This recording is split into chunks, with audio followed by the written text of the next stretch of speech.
They offered him $3 million to keep quiet, to forget what he found beneath the old house buried in snow. But a man who's already lost everything has nothing left to sell, not even his silence.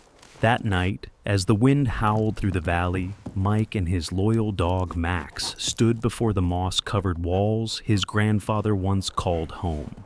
Why had it been abandoned for decades? What truth was hidden beneath those frozen bricks? What they were about to uncover would test the price of loyalty and the strength of a promise made long ago. Before we begin, where are you watching from? Drop your city below and subscribe to keep these stories alive.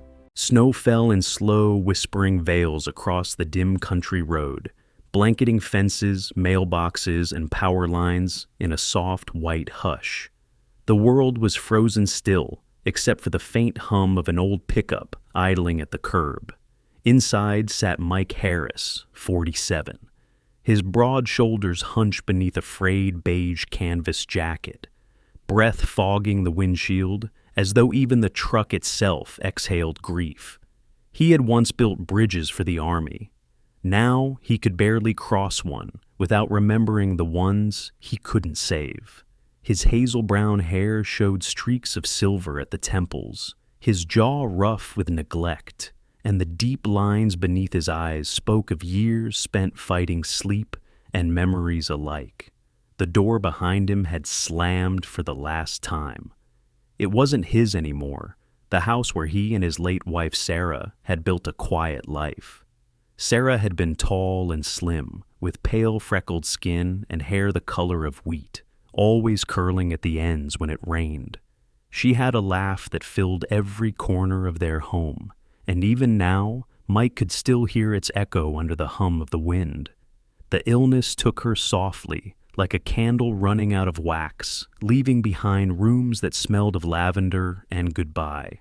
Her family had said they needed the house sold to move on. They didn't see that moving on felt like betrayal. Mike didn't fight.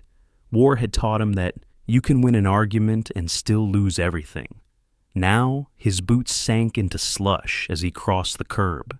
Max, his 5-year-old German shepherd, lifted his head from the passenger seat. His sable coat shimmered under the dim streetlight, amber eyes alert yet calm.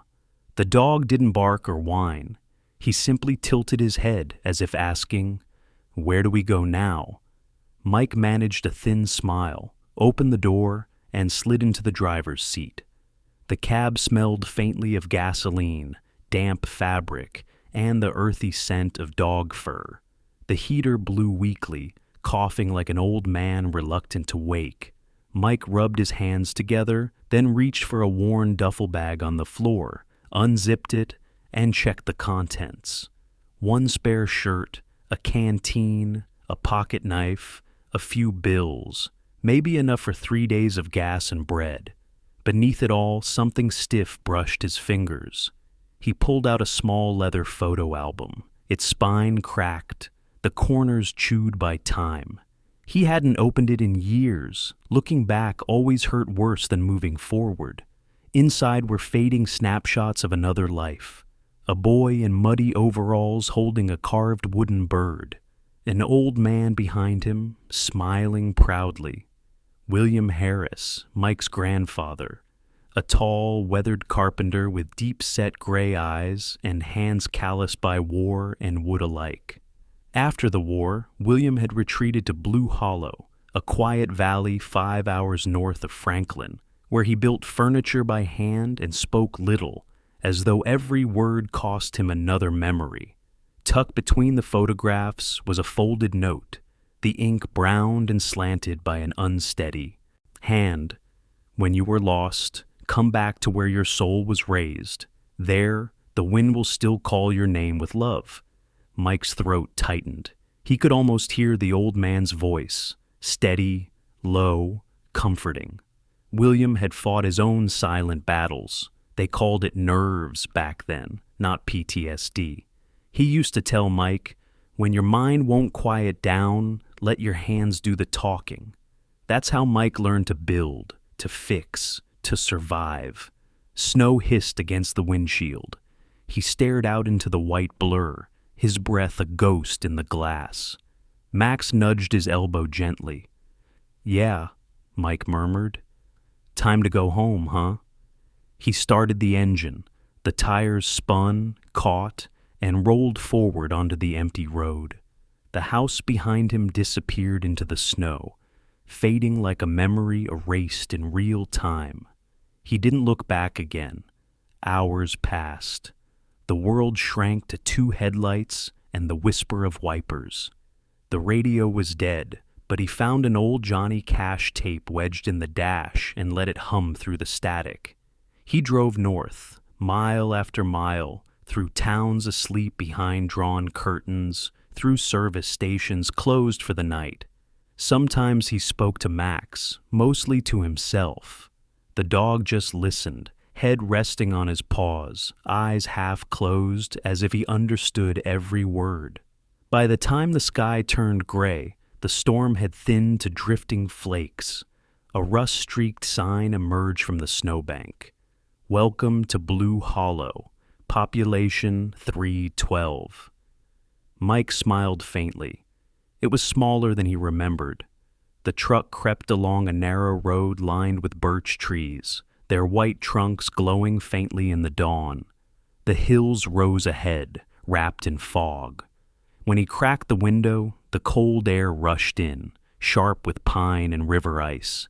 Max stood up, nose twitching, tail stiff with recognition. "Yeah," Mike whispered. "You remember too." At the crest of the hill, he saw it. The old house. Moss and snow covered the brick walls, but the bones of it still stood, stubborn as the man who built it. The chimney leaned, the porch sagged, ivy clung to the stone like frozen veins. Yet, through the decay, the initials WH were still carved into the beam above the door. The sight hit Mike like a hand to the chest. He parked beside the gate, engine ticking as it cooled. For a moment, he just sat there, listening to the wind. Then he stepped out. The snow crunched deep beneath his boots. Max bounded ahead, circling once before stopping at the porch, waiting. The door hung crooked, one hinge rusted through. Mike pushed it open, the sound of splintering wood echoing down the hollow hall. Inside smelled of dust, ash, and faint cedar. A broken chair leaned against the fireplace. The stone mantel was still blackened with old soot. Mike brushed his fingers along it, feeling the roughness, the life that had once filled this space. "You really did keep it standing, old man," he murmured.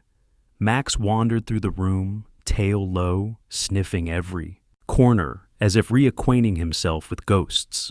Somewhere, a loose shutter banged in the wind. Mike pulled the duffel from his shoulder and dropped it on the floor. The sound felt final, like claiming something that was still his. He sat near the hearth, knees drawn close, and unfolded the old note again. The paper trembled slightly in his hands, not from the cold, but from the weight of everything behind it. "When you are lost, come back." The words blurred as his eyes watered, not from sadness alone, but from the strange relief of belonging somewhere again. Max came over and settled beside him, pressing his warm body against Mike's leg. Mike's hand found the dog's neck, fingers buried in thick fur.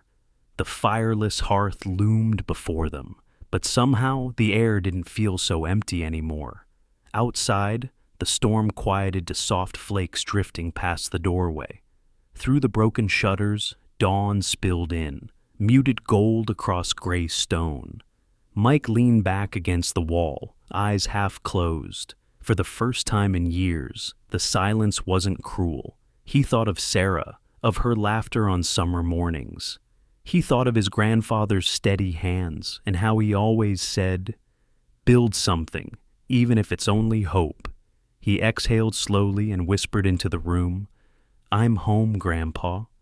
The wind moaned through the chimney, low and almost human. And somewhere in that sound, maybe in memory, maybe in the marrow of the house, Mike thought he heard a reply. "Welcome back, son." By dawn, the storm had thinned to a whispering haze, and Blue Hollow lay frozen in a quiet that felt both sacred and forgotten. Mike had slept little, half dozing beside the cold fireplace, his back aching from the uneven floorboards. Max, curled at his feet, stirred each time the wind moaned through the chimney. Outside, the valley gleamed beneath a pale gray sky.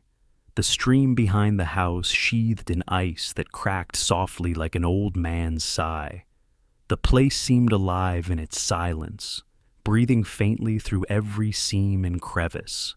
Mike rose, stretching the stiffness from his shoulders. His breath came out in silver clouds. He opened the door, the hinges groaned, scattering frost. Fresh snow climbed the porch steps, swallowing the path. Max trotted out, nose low, tail sweeping the powder. "Go easy," Mike murmured. "Don't scare the ghosts." Max gave a quiet bark, as if humoring the remark, and pressed his muzzle to the ground again. From the porch, the valley rolled out in white and gray, the trees bare, the grass frozen stiff, and beyond them, the faint glint of the frozen stream. The house stood close to it, the same spot where his grandfather once said, "A mine tunnel ran deep underground." Mike remembered that story, half fairy tale, half warning. "This land hums, boy," the old man had said. "It remembers what it buried." Now, standing there, Mike almost believed it. Inside, the air smelled of wet wood and cold ash. He brushed his fingers along the cracked walls, where moss and ivy crept inward like green veins reclaiming what had been abandoned. Near the hearth, a single photograph still clung to the wall. A man in uniform, posture straight but eyes hollow. William Harris, his grandfather. Pride and pain bound in one expression. A floorboard behind him popped sharply.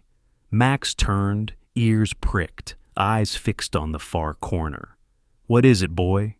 Mike crouched beside him. The shepherd pawed once, then sniffed at a seam in the wood. When Mike pressed his hand down, a faint hollow thud answered beneath. One of the nails gleamed newer than the rest, barely catching the light. "Well," he muttered, "guess we're both curious." He worked the edge loose with his knife until the plank came up with a tired crack. Beneath it was a small tin box, rusted but intact, the lid welded shut by years of damp air. After a few taps with the handle of his knife, it yielded. Inside lay a folded map, wrapped in waxed cloth, and a letter. The ink faded and uneven, trembling across the page. "If anyone finds this, don't sell this land. Beneath it lies what they were afraid to face." Mike stared at the signature, William Harris. His heartbeat slowed, as if the house itself was listening. The map showed the valley marked with faint lines. Tunnels, shafts, old survey routes, stamped Blue Hollow Mining Co. 948. He traced them with a finger, wondering how deep the secrets ran. He looked toward Max. "Guess you left me. Homework, old man," he said softly. The dog's tail wagged once, brushing the dust. By late morning, the snow had eased into drizzle. Mike decided to drive into town for supplies, and maybe to see if Blue Hollow still remembered him. The truck coughed and shuddered before catching, wheels grinding against the slush. The road glistened like wet glass, but the sun was rising faintly through the fog. The town was small, smaller than he recalled. A handful of buildings, their roofs heavy with frost. A diner sign flickered weakly, Clark's Cafe, since 1972. The same sign his grandfather used to point out on Sunday drives. Inside, the bell chimed softly. The air smelled of coffee, bacon grease, and old pine floor polish. Behind the counter stood a woman in her early 40s, tall, auburn-haired with a streak of gray at the temples, her face carrying the quiet endurance of someone who had learned not to flinch. When she turned and saw him, her eyes widened. Mike Harris. He blinked, and a small smile tugged at his mouth. Emily Clark. She'd been the wild one once, all freckles and scraped knees, daring him to jump into the creek every summer. Now she wore a faded apron and a calm that looked hard-won. "Didn't think anyone would remember," he said. "Hard to forget the boy who stole my dad's pie off the windowsill," she replied, laughter soft and real. Mike chuckled, the sound rusty from disuse. "That sounds like something he never forgave me for." Emily poured him a coffee, her hands steady. "He forgave you, eventually. Said you reminded him of your granddad. Same stubborn jaw." They talked quietly. Mike told her he was staying at the old house. Her expression dimmed. "That place?" she asked. "People still hear things up there, knocking, whispering, sometimes like someone breathing inside the walls." "Maybe the house just wants company," he said, smiling faintly. Emily studied him, cautious. "Your grandfather used to sit right there," she said, nodding to a corner booth. "Every Friday. 1 cup of coffee, no sugar, no talk. My dad said he was a good man, just haunted." "He was," Mike said softly. "I think that's why I came back, to finish what haunted him." She hesitated, then leaned closer. "Don't go near the mine, Mike. There was a collapse before we were born. 2 men died, and the company left overnight. Some say they were hiding something down there, money, records, maybe worse.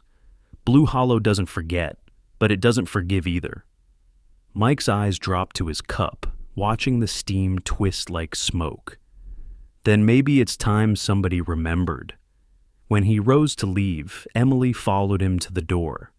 "Be careful," she said. "Blue Hollow keeps its secrets close. Be careful what you wake up." For a moment, something unspoken flickered between them. Recognition, regret, or maybe just the ghost of childhood. Outside, sleet whispered against the windows. Mike tightened his coat and drove back toward the house. The valley was quiet again, the kind of quiet that felt aware of being listened to. Max leapt from the truck before it stopped, circling the porch, nose pressed to the air. Then he ran toward the back wall, barking once. Mike followed, flashlight cutting through the mist. The beam found a patch of moss-covered stone near the foundation, one corner slightly recessed. Beneath it, a faint hollow sound answered his knock. He brushed away the frost. Beneath the green, the stone was mortared shut, sealing something dark inside. Max's fur bristled, tail low, a rumble deep in his throat. "Yeah," Mike whispered. "I hear it too." He crouched, pressing his palm to the wall. For a moment, nothing. Then a soft vibration, like air exhaling through stone. Not a trick of wind. A breath. He stepped back, glancing toward the window above. The photograph of William Harris still hung crooked, watching him through cracked glass. Mike took a long breath, cold air burning his lungs. "If this is what you couldn't face," he murmured to the empty valley, "I'll face it for both of us." Max barked once, sharp and steady, the sound echoing down the ravine like a vow. And as dusk settled over Blue Hollow, the house seemed to sigh, a low, rhythmic sound behind the moss walls, like a secret remembering its name. Night fell heavy over Blue Hollow. The snow thickened into sheets, blanketing the roof and muffling every sound except the occasional groan of the old house adjusting to its own weight. The beam of Mike's flashlight trembled across the cracked floorboards, catching dust motes that floated like ghosts. His breath fogged in the air, mixing with the faint rhythm of Max's panting. The dog stood near the moss-covered wall again, ears sharp, tail stiff, body tense with the instinct of discovery. "Show me, boy," Mike whispered. Max barked once, short and low, then pawed at the baseboard. Mike knelt, ran his gloved hand over the stone, and felt the faint outline of a metal plate hidden beneath the moss. The hinges were old but intact, the lock heavy and circular, military grade by the look of it. He reached for the tin box he'd found earlier and pulled out the small brass key. It fit perfectly. When he turned it, the sound echoed through the empty room, metallic and final. The hatch groaned open, revealing a stairway descending into darkness. The air that rose up was dry and cold, smelling faintly of rust and something older, like time itself had been locked away down there. Mike shone his light into the opening. Concrete walls, narrow steps, frozen condensation clinging like veins. "Stay close," he told Max.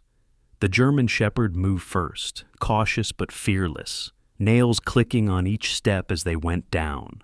At the bottom lay a chamber no bigger than a small garage. Wooden shelves lined the walls, warped and cracked with age. A desk stood in the corner beneath a bare bulb, long since dead. Dust thick as velvet coated everything. Mike brushed his hand across the desk, revealing an emblem stamped into the metal surface.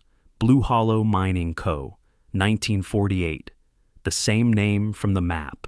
He opened a drawer. Inside were yellowed ledgers tied with twine, their covers stamped payroll and equipment inventory. Beneath them, wrapped in oilcloth, was a steel strongbox. Its hinges resisted but gave after a few hits with the butt of his flashlight. Inside were stacks of stock certificates, company bonds, and bundles of faded cash that had fused together with moisture. Beneath those, a folded envelope, addressed in handwriting he knew too well. To the one who finds this. Mike's chest tightened. He unfolded the letter carefully. War takes your mind first, then your sleep, then your courage to tell the truth. I was part of something here, something buried. They said it was for the good of the country, but it was only for greed. I tried to speak, then men came at night. So I built silence around me and called it peace. If you find this, do what I could not. Tell the truth, no matter the price. They'll offer you money, they'll threaten you, but conscience must outlive fear. The signature at the bottom read William Harris. Mike's throat tightened as the wind above moaned through the chimney like a low lament. He closed his eyes, hearing the words not as ink but as breath. The old man's voice carried across decades. He remembered how his grandfather's hands used to shake even while carving wood, how he would stare at the radio but never turn it on, how he jumped whenever thunder rolled. PTSD, they would call it now. Back then, it was nerves, or a man too quiet for his own good. Max whined softly and brushed against his leg. "Yeah, buddy," Mike murmured. He carried it too long. He placed the letter in his jacket pocket and scanned the shelves again. On the wall near the far corner, a single wooden crate sat apart from the rest. It bore a government stencil barely visible under grime, U.S. Signal Corps. When he pried it open, inside were sealed containers, copper wiring, and small lead-lined canisters labeled Mercury Sample. His brow furrowed. "This isn't mining equipment," he muttered. "This is military." He snapped a few photos on his old phone, its screen cracked but still working. Evidence. A noise above, soft, rhythmic. Footsteps. Mike killed the flashlight and froze. Max stiffened beside him, ears perked, silent. Another sound followed. The creak of floorboards overhead, slow and deliberate. Someone was in the house. Mike moved toward the stairs, keeping low. A faint light flickered through the cracks in the hatch, like a flashlight beam sweeping the upper room. He reached the top, easing the hatch closed just enough to peer through. Boots moved across the dust. Two figures, silhouettes against the glow of a handheld lantern. One was tall, wearing a dark parka, his voice muffled but sharp. "Check the back wall." He might have found it. The second man, shorter and heavier, grunted. "You sure he's even here?" Mike's pulse hammered. Whoever they weren't strangers. They knew about the cellar. He eased the hatch shut, locking it quietly, then turned to Max. The dog watched him, waiting. "No noise," Mike whispered. He looked around the basement. No exit, no windows. Then his eyes caught a faint draft near the back wall. He swept the flashlight across it and found a narrow vent barely wider than his shoulders, leading upward at an angle. "Let's move," he breathed. He pushed Max toward it first. The dog hesitated, then squeezed through, claws scraping metal. Mike followed, the beam of his flashlight bouncing off the walls. Behind him, a dull thud shook the floor. The men above had found the hatch. By the time he and Max emerged behind the shed outside, snow was falling again, in thick, soundless flakes. The valley lay empty, moonlight glinting off the drifts. Mike crouched, breath heavy, watching through the cracked boards as two men came out of the house. Their faces were pale under their hoods, eyes restless. The tall one spoke into a radio. "He's got the file. We'll need to get it back." Mike felt the letter inside his jacket pocket, a weight heavier than any weapon. He turned to Max. "We're not running this time," he whispered. "Not like Grandpa did." Max's tail flicked once, the faintest sign of agreement. When the men finally left, their tracks vanishing into the storm, Mike stepped out into the open again. Snow bit at his face, but something inside him had steadied. The truth was out there, buried, sold, or silenced. But he had seen enough to know his grandfather wasn't paranoid. He had been protecting something real. Mike looked back at the house, its windows glowing faintly with the reflected light of the storm. The place no longer looked haunted. It looked awake. He placed a hand on Max's neck. "They'll come back," he said quietly. "But this time, we'll be ready." Above them, the wind howled through the valley, carrying a sound that might have been the house settling, or perhaps, just perhaps, the soft exhale of an old man finally finding peace. Morning rose pale and heavy, the kind of gray that dulled everything except the sound of tires cracking frozen slush. Mike's pickup rumbled down Blue Hollow's narrow road, the snowbanks on either side standing tall as fences. Max sat in the passenger seat, alert but calm, his breath fogging the window with each slow exhale. The valley behind them was a white blur now, the house half hidden under a veil of drifting snow, its secrets buried again, for now. When Mike reached town, the streets were nearly empty except for the postman clearing ice from the sidewalk and a few locals bundled in parkas. He parked in front of a wooden storefront with a weathered sign that read, "Clark and Associates, Legal Services." The letters were faded gold against black, the kind that belonged to another era. As he climbed the icy steps, the bell above the door jingled softly. Inside, warmth spread through the room from a humming radiator. The air smelled faintly of coffee and paper, old trusted things. Behind a desk of dark oak sat a woman in a gray wool coat, hair tied up loosely, glasses perched on her nose. She looked up and froze. "Mike Harris?" Her voice carried both surprise and a kind of quiet joy. He blinked, then smiled faintly. "Didn't expect you'd still be running this place." Emily Clark rose from her chair, brushing snow off her sleeves. In daylight, she looked older than the last time he'd seen her, but in a graceful way, her auburn hair streaked with silver, her face calm, but lined with the kind of strength that grows only from years of listening to other people's troubles. There was kindness in her hazel eyes, but also something sharper, pragmatism, the kind that made her good at her job. "After Dad passed, someone had to keep the lights on," she said. "Besides, Blue Hollow doesn't give up its ghosts easily." Mike smiled, then reached into his coat pocket. "Speaking of ghosts," he pulled out a folded letter and a few aged documents. "I found these in a vault under the house. Emily frowned slightly as she took them. Her long fingers, steady and pale, smoothed out the papers on her desk. The handwriting and company seals drew her eyes into focus. "Blue Hollow Mining Company," she murmured. "Where did you get these?" "Under the floorboards. There's more, maps, ledgers, even stock certificates." She turned one page after another, brows furrowing deeper. "If these are real, Mike, this could connect to Orion Resources, the company that absorbed all the old mining claims in this valley back in the 70s. She paused, then looked up. "And if they're connected, this land still holds legal value. But," her tone softened, "you might also be holding something people have tried very hard to bury." Mike leaned against the counter, his jaw tight. "I'm not planning to sell, Em.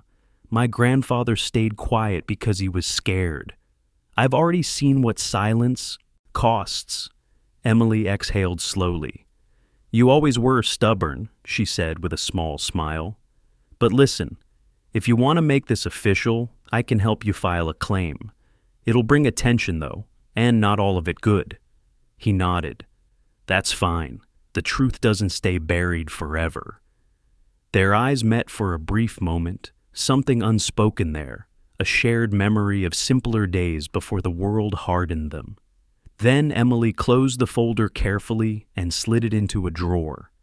"Give me a day or two to verify these. I'll reach out once I've checked the records in Cedar Ridge. That's where Orion's archives are kept." "Thanks, Em," he said quietly. "And for still being here." She smiled. "Where else would I go? Blue Hollow may be broken, but it's home." Outside, the wind had picked up again, scattering snow across the street. Mike tugged his coat collar up as Max bounded ahead, nose low to the ground. The dog stopped suddenly, tail stiff, eyes fixed on something across the street. Mike followed his gaze. A black SUV sat parked beside the diner. Its windows were tinted, its engine running faintly. A man sat behind the wheel, dressed in a dark coat, sunglasses hiding his eyes despite the cloudy morning. He wasn't looking at the road. He was looking directly at the law office Mike had just left. Mike's instincts tightened.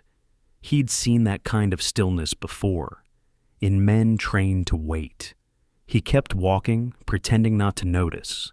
The SUV didn't move, but the driver lifted a phone, pressed something, and then pulled away slowly, tires crunching over the snow.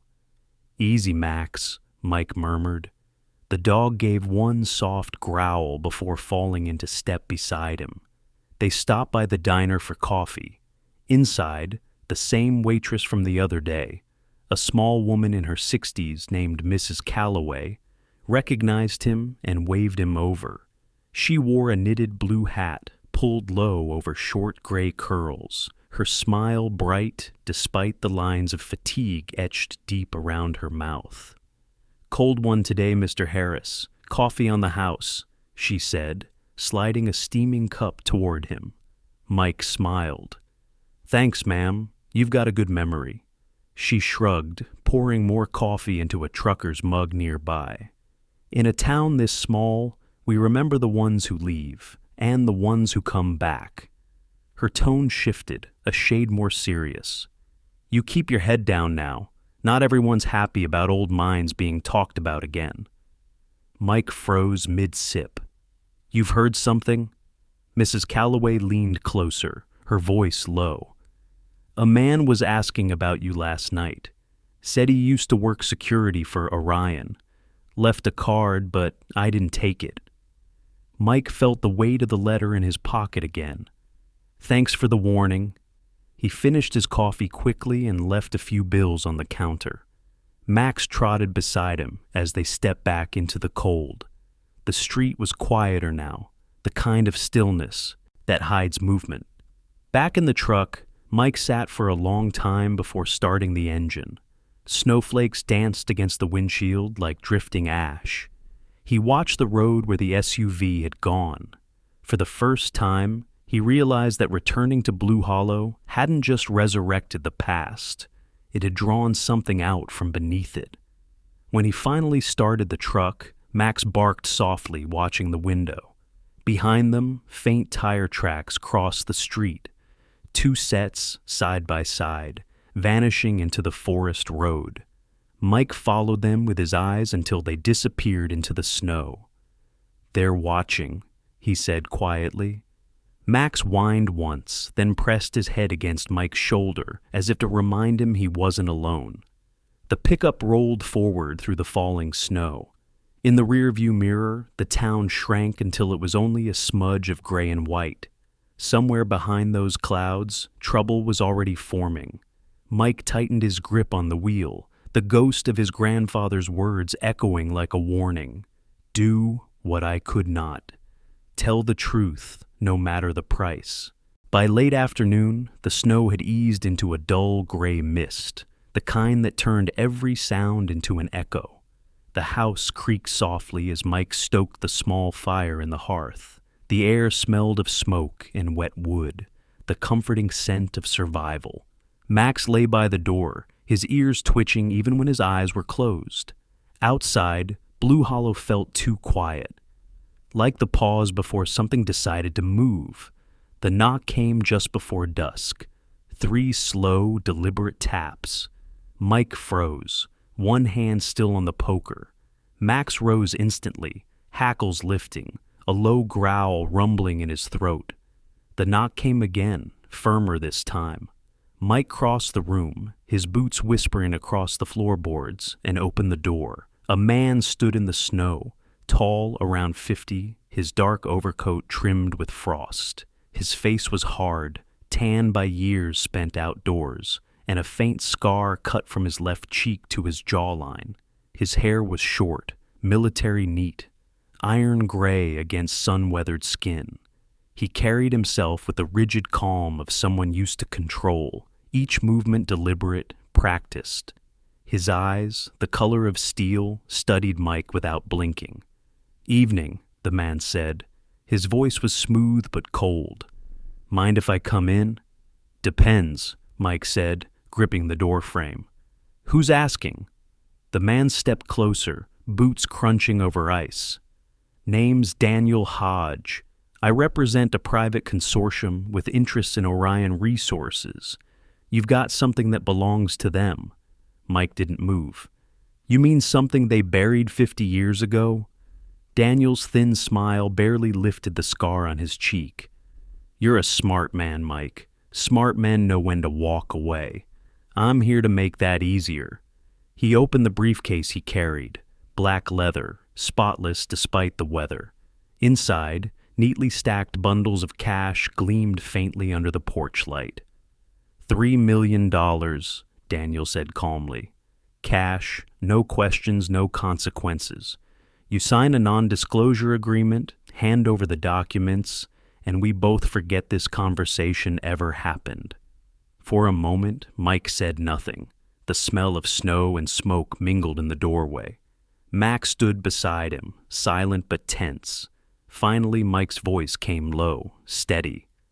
"I once lost everything because I had no money, but this," he nodded toward the briefcase, "this can't buy back what silence cost my grandfather, or what I'd lose by doing the same." Daniel's jaw flexed. "You think you're doing something noble, but you're just stirring up ghosts. Take the money, buy peace." "I already fought for peace once," Mike said. "Didn't come cheap then either." The man's expression hardened. "Think about it, Harris, because if you don't take the offer, the cold won't be your biggest problem." He snapped the briefcase shut, turned, and walked into the fog. His footsteps crunched away until they were swallowed by the snow. Mike closed the door, quietly. Max stood by it for a long moment, nose twitching, eyes fixed on the fading prints outside.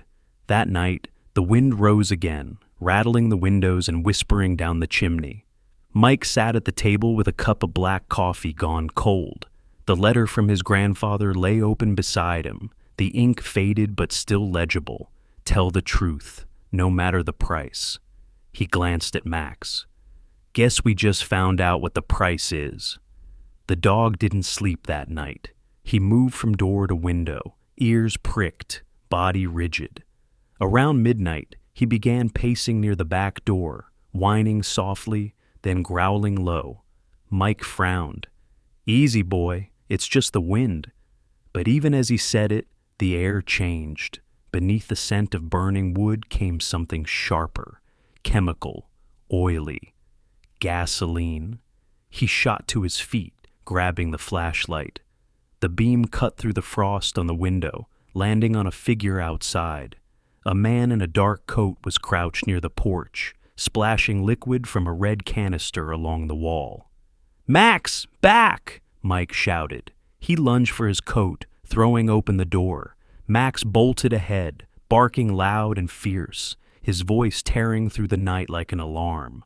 The man outside jerked in surprise, fumbling with a lighter. The flame flared, then sputtered and died in the snow as Max charged, teeth bared. "Hey!" Mike shouted. The intruder stumbled back, dropping the can and scrambling toward a black truck idling near the trees. He slipped once, caught himself, then sped off, tires spinning ice into the air. Mike ran after him just far enough to catch the plate number in the beam of his flashlight before it disappeared down the valley road. He stood there a moment, chest heaving, the cold biting at his throat. Max circled him, barking once, tail stiff. "Good boy," Mike said, kneeling. His voice trembled, not from fear, but from something sharper. "You saved us, buddy. You did it." He pressed a hand to Max's neck, feeling the dog's heartbeat, strong and steady beneath the fur. "You're my best soldier." When morning came, the snow glowed blue under the rising sun. Mike loaded the red gas can, the lighter, and the license plate number into the truck. The tire tracks were still visible, leading toward the main road. He didn't hesitate. The Carbon County Sheriff's Office sat at the edge of town, a squat brick building with a flag half buried in frost. Inside, Deputy Frank Ortega, a middle-aged man with kind eyes and a mustache dusted with gray, greeted him. Ortega had the calm demeanor of someone who'd seen trouble before, but learned to treat it with patience. "Morning," Mike said, setting the evidence on the counter. "Someone tried to burn me out last night." Ortega's brows rose. "You sure?" "Positive. I caught him in the act. Got his gas can, his lighter, and the truck's plate." The deputy examined the items, nodding slowly. "You did the right thing bringing this in. We'll run the plate, alert the state line. If this ties to Orion or anyone connected to it, the feds will want to look." Mike hesitated, then opened his satchel. Inside were the letters, photos, and company documents. "Then they'll want this too." Within an hour, 2 agents from the FBI field office in Cheyenne arrived, a man and a woman, both mid-30s, both in dark parkas bearing the agency insignia. The woman introduced herself as Agent Lydia Chen, short and sharp-eyed, her black hair cut neatly to her chin.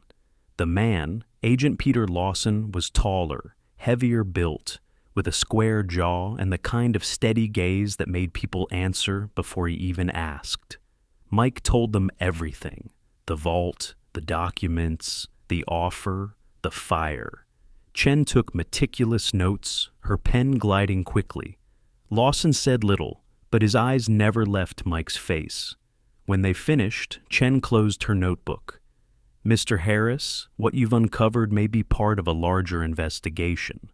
If these documents link Orion Resources to post-war weapons storage or illegal dumping, it could open a federal case."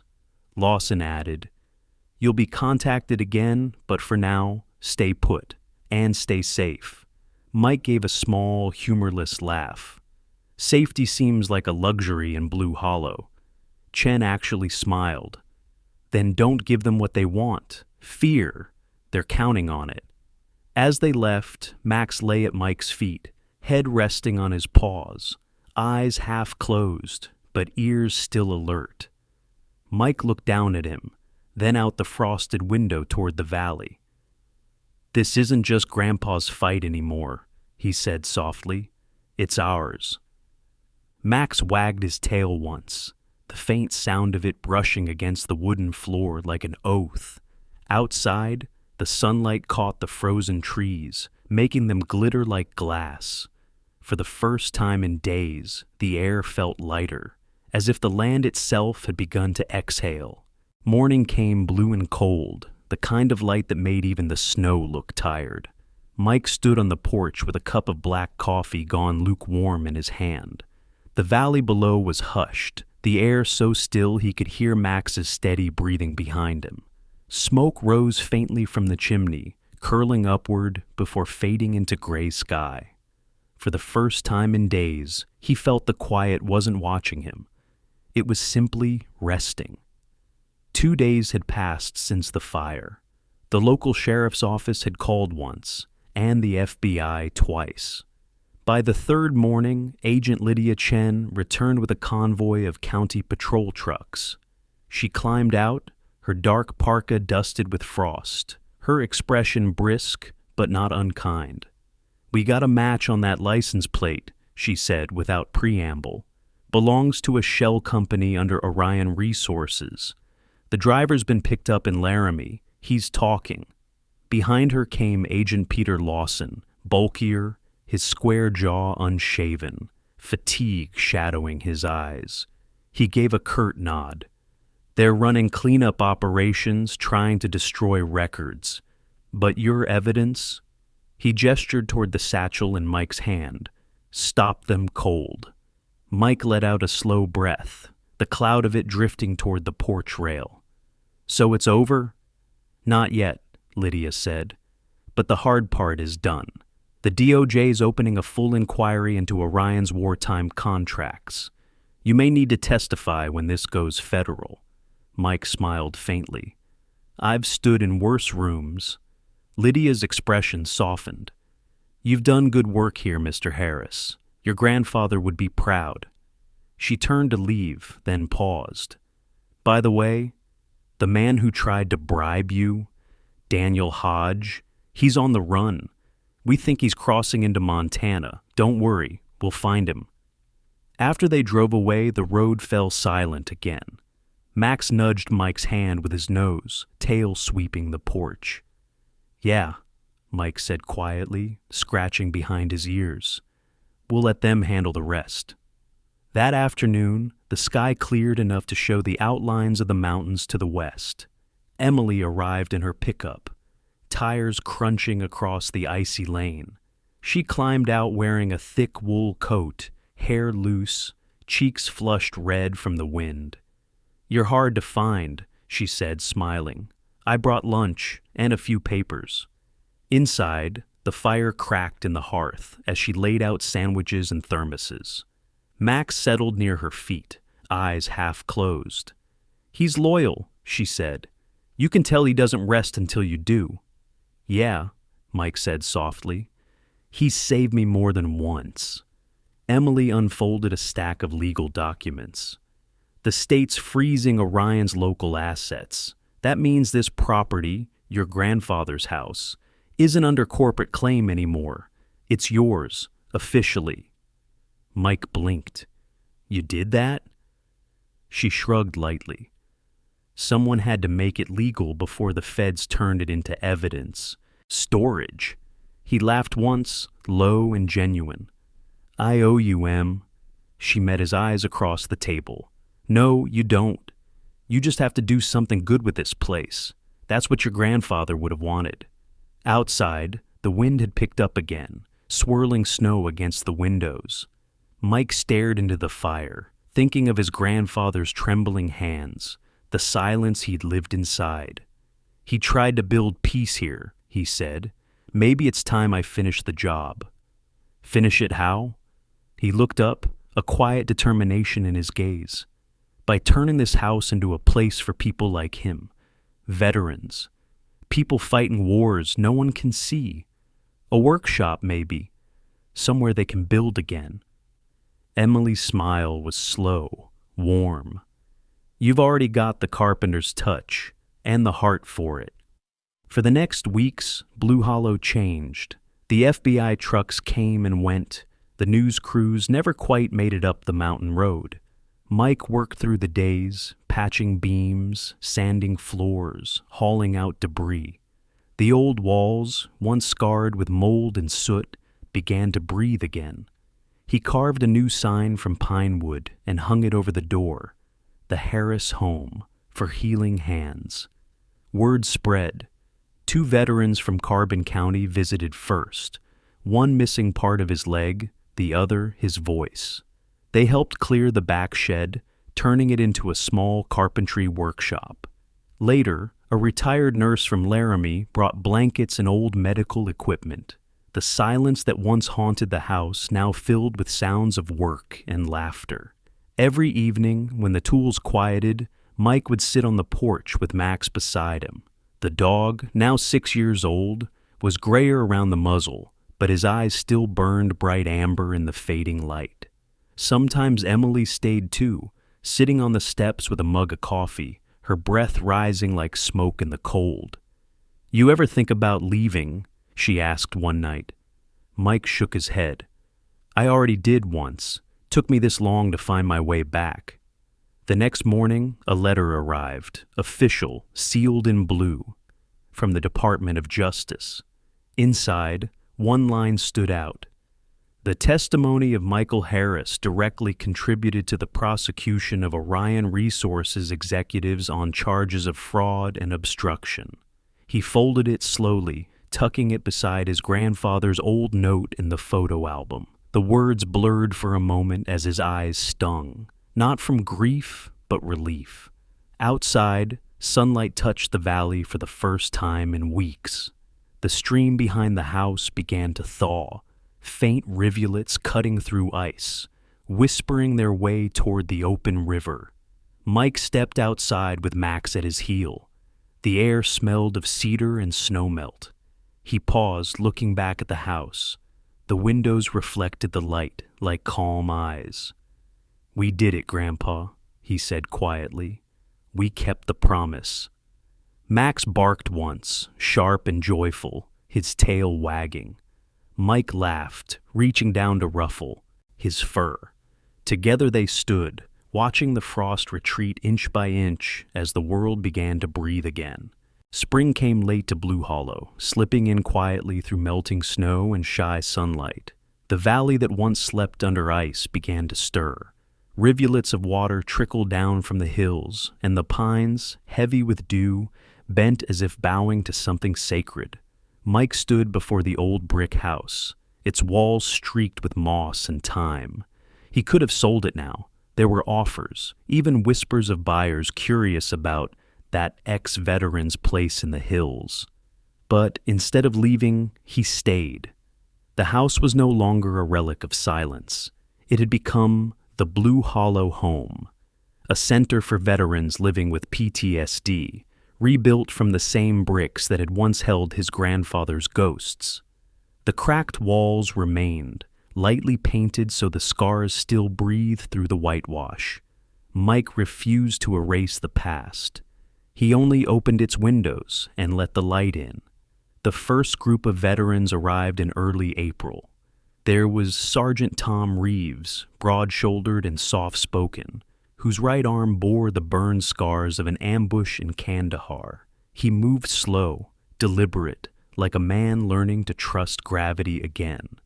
Then came Carla Mendez, a wiry woman in her late 30s with cropped black hair and sharp eyes that noticed everything but rarely met anyone's gaze.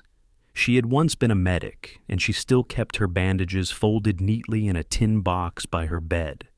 They came because they needed something to build and something to believe. Mike worked beside them, teaching carpentry, fixing window frames, repairing tables. His hands, once steady on a rifle, were now steady on wood. Each nail he drove felt like a quiet conversation with his grandfather. You stayed silent. I spoke. Now we build. Max had changed too. Once a guardian, now a healer, the German Shepherd was the soul of the place. At 6 years old, His sable coat had deepened with streaks of silver, his amber eyes calm but watchful. When a veteran awoke shaking from nightmares, Max would pad silently to their bedside, rest his head on their arm, and wait until their breathing slowed. His presence alone was medicine. One afternoon, Mike stood outside watching the new garden. Tom was digging soil with a prosthetic tool strapped to his arm, humming low. Carla was painting the fence, her brushstrokes rhythmic, almost meditative.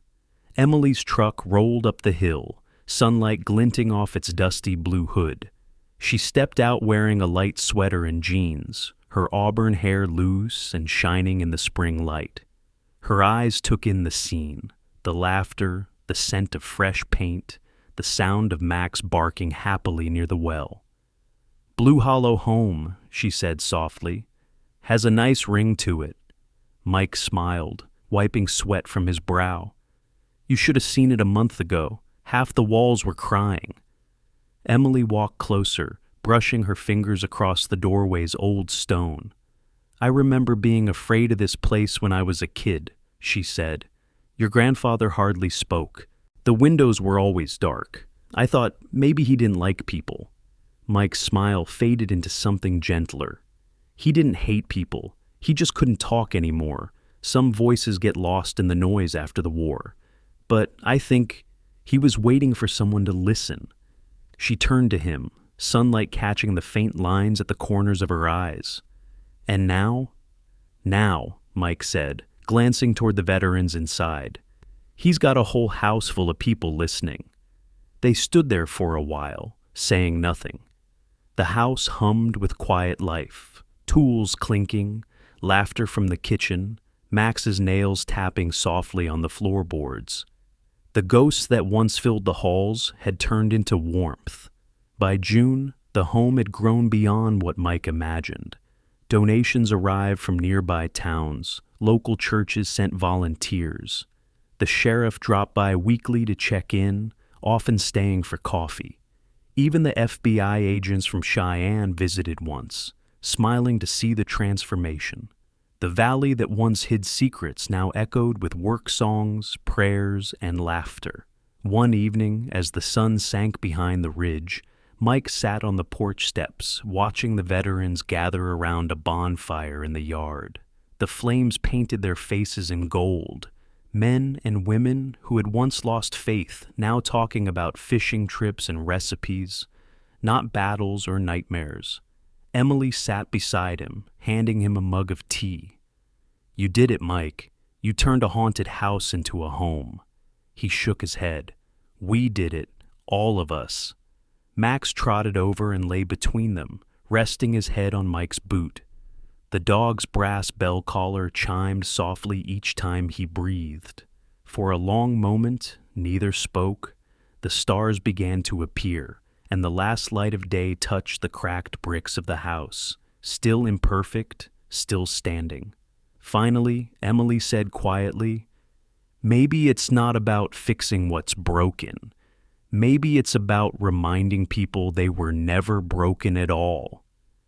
Mike looked at her, a faint smile tugging at the corner of his mouth. "You sound like my grandfather." "Then maybe he's finally being heard," she said, looking toward the window glowing warm against the night. Max gave a small sigh, as if agreeing. The sound blended with the fire's soft crackle and the laughter rising through the air. For once, Blue Hollow wasn't a place of ghosts. It was a place of grace. A year had passed since the firelight and the trial, since the day Blue Hollow turned from a ghost story into a place of healing. Winter returned, soft and forgiving, its snow falling not as a burden, but as a blessing. The valley lay quiet under a pale morning sky, and from the old brick house rose the sound of laughter, clinking cups, and Max's warm bark echoing through the pines.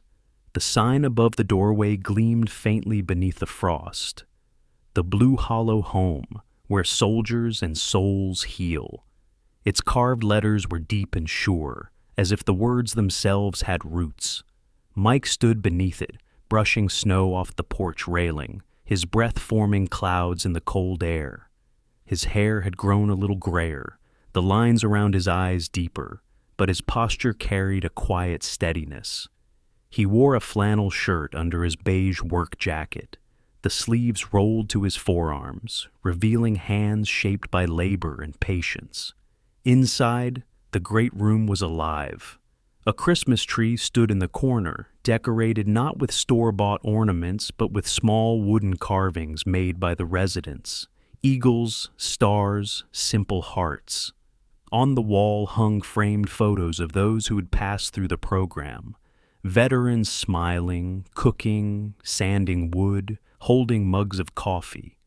Tom Reeves, now more comfortable with his prosthetic arm, was tending the fire. The burn scars that once drew stares had faded to the color of pale leather, and his voice carried easy laughter as he teased Carla Mendez about her attempt at baking cinnamon bread. Carla, sleeves rolled up, her short black hair tied with a red scarf, tried to look annoyed but failed, breaking into a grin. "You fix the fire, I'll fix the bread," she said. "Deal?" Mike watched them with quiet pride. Each life here was a repaired plank in a once-broken house. Emily arrived just after noon, shaking snow from her coat as she entered. Her auburn hair had grown longer, and she carried an armful of mail and a small bouquet of dried lavender. "For the dining table," she said, smiling. "Smells better than paint and polish."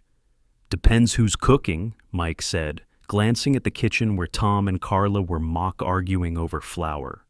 Emily laughed, setting the lavender in an old mason jar. "You've done something remarkable here, Mike. The state sent another grant. They want to expand the workshops, maybe open a second home in Riverton." He raised an eyebrow. "Riverton? That's a long drive." "You don't have to do it all," she said gently. "But people are asking for what you've built here. A place that listens." Mike looked around the room, at the cracked plaster now painted a warm cream, the hand-built tables, the mismatched chairs filled with people who had once forgotten how to hope. "It was never mine," he said softly. "It belonged to everyone who came back." Max padded over, tail swaying, and leaned his head against Mike's leg. The brass bell on. His collar chimed faintly, a soft, familiar sound that seemed to hold time still. Later that evening, as the others gathered around the fireplace, Mike climbed the stairs to the attic. Dust floated through the light of his lantern. He reached for an old wooden trunk, the one that had carried his grandfather's letters and medals. Inside, among the brittle pages and photographs, was a small envelope tied with twine. The handwriting was unmistakable. William Harris. Mike unfolded the letter carefully. The ink had bled at the edges, but the words were still legible. "If one day you hear the wind and do not fear it, if this house sings again with voices instead of echoes, then the war in our hearts has ended." Mike sat back, the letter trembling slightly in his hand. Outside, he could hear the laughter below, Max barking joyfully, someone playing an old guitar. The sound filled the house like sunlight spilling into every forgotten corner. He smiled, folded the letter, and placed it beside the old photo of him as a boy sitting with his grandfather at the workbench. The light of the lamp made the photo glow, almost alive. "You did it, old man," he whispered. "We both did." When he came back downstairs, the others were singing, a rough, imperfect chorus of tired voices that somehow fit together perfectly. Emily looked up from her seat near the fire, her eyes bright in the golden light. "You look like you've seen a ghost," she teased. Mike smiled. "Maybe I have, but this one's smiling back." He sat beside her, Max curling at his feet. Snow began to fall again outside, soft and unhurried. The flakes landed on the moss-covered roof, catching the light from the windows, each one a tiny spark against the dark. As dawn broke, the first sunlight pierced through the storm clouds and touched the house. The walls, once dull and gray, shimmered faintly, their surface alive with frost and warmth. The moss glistened like emerald velvet. Inside, the firelight and the morning light met halfway, two kinds of warmth sharing the same room. Max lifted his head, ears pricked toward the window. Mike followed his gaze. "Yeah," he murmured, "I see it too." He rose, walked to the porch, and stood in the pale gold light. The valley below glowed under the rising sun, snow sparkling like new hope. Behind him, laughter and music spilled from the house, carried on the wind. For the first time, Mike didn't hear the echoes of war in that sound. He heard life. He heard peace.